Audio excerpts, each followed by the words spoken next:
Il faut faire la nuance entre les maladies de l'œil et les défauts visuels, puisque ce sont les défauts visuels que nous traitons ici.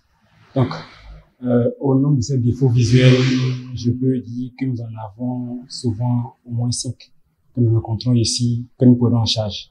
Il y a la myopie, la presbytie, l'hypermétropie, l'astigmatisme et la photophobie. Ces défauts visuels peuvent être congénitaux. Donc, celui qui l'a hérité de ses parents ne veut pas contrôler ce défaut-là. Donc déjà là, le défaut est déjà présent, il naît avec et il faut une prise en charge. Également, il faut dire qu'il y a des enfants dont les parents offrent des smartphones, des tablettes déjà à 8 ans, 9 ans, sans pour autant suivre les enfants dans l'usage de ces smartphones-là. Alors que ces téléphones-là ont leurs bienfaits, mais également ont des influences négatives sur la vision.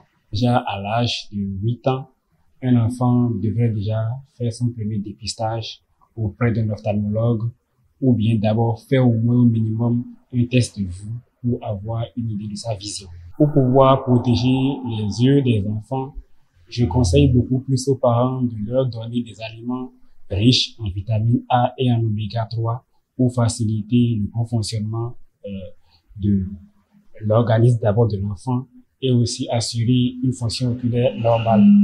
Également, par rapport à ça, pour les parents qui offrent des smartphones et des téléphones à leurs enfants, il faudrait beaucoup plus suivre la manière dont les enfants là utilisent ces smartphones. Parce que les enfants qui utilisent les smartphones là à outrance, l'usage excessif de ces smartphones là peut avoir des incidences sur la vision.